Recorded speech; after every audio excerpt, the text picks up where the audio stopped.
बिस्मिल्लाहिर्रहमानिर्रहीम। मां आवां जो दोस्त आज़ाद महर ऐं अॼु असां ॻाल्हि ॿोल कंदासीं इंसान जे कमु करण ऐं कमु न करण जा सबब कहिड़ा आहिनि।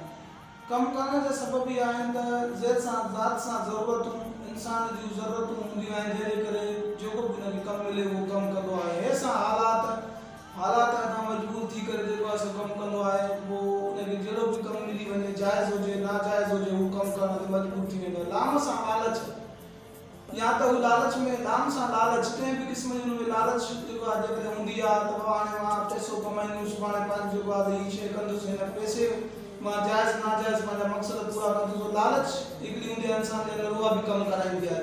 ॿियो हूंदो आहे ख़ैर सां ख़्वाब, ख़ैर सां ख़्वाब। हीअ चारि शयूं आहिनि जेके हर इंसान जे अंदरि का न का चइनि शयुनि मां मौजूदु हूंदी आहे, जेका हुनखे कमु करण ते मजबूर कंदी आहे।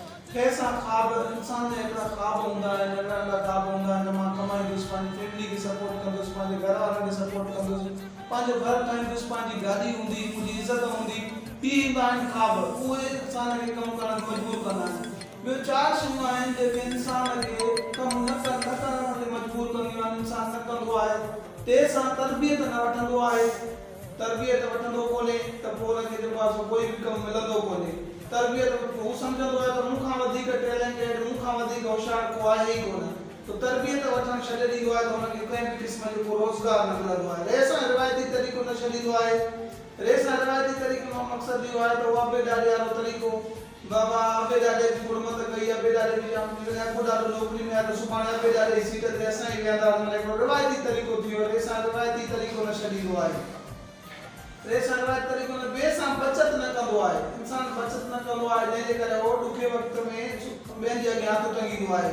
उन लाइ लाज़मी आहे त ॿिए सां असांखे बचत बि करणु खपे। बचत खां अलावा सुभाणे असां ॾुखियो सुखियो वक़्तु अचे थो जंहिंखे असां मुंहुं ॾेई सघूं। ॿियो आहे ॻाइण सां गौर न कंदो आहे। ॻाइण सां गौर न करणु मक़सदु इहो आहे त हू पंहिंजे एनालाइज़िस न कंदो आहे, पंहिंजे पाण खे ॾिसंदो न आहे त मां छा कमायो, छा जेको आहे वयो वापिरो, ऐं पंहिंजो जाइज़ो न कंदो आहे त मां पोइ ज़िंदगी में जो कुझु कयो हुन में कहिड़ो मूंखे फ़ाइदो थियो, कहिड़ो नुक़सानु थियो, ऐं अॻिते जेको मां कमु कया हुन जे लाइ मां प्लानिंग कीअं कयां। इहे चारि शयूं आहिनि जेके जेकॾहिं असां इन्हनि चइनि शयुनि ते अमल कंदासीं त असांजी ज़िंदगी सुठी गुज़रंदी। हिकु तेज़ सां तरबियत वठूं, ॿियो रेस सां रिवायती तरीक़ो छॾियूं, टियों ॻाइण सां गौर कयूं, चोथों ॿिए सां बचत कयूं। इहे चारि शयूं जेकॾहिं असां पंहिंजी ज़िंदगी में अपनाईंदासीं त इंशाअल्लाह असां कामयाब बि थींदासीं, असां कंहिंजे अॻियां हथु टंगण जी ज़रूरत न पवंदी।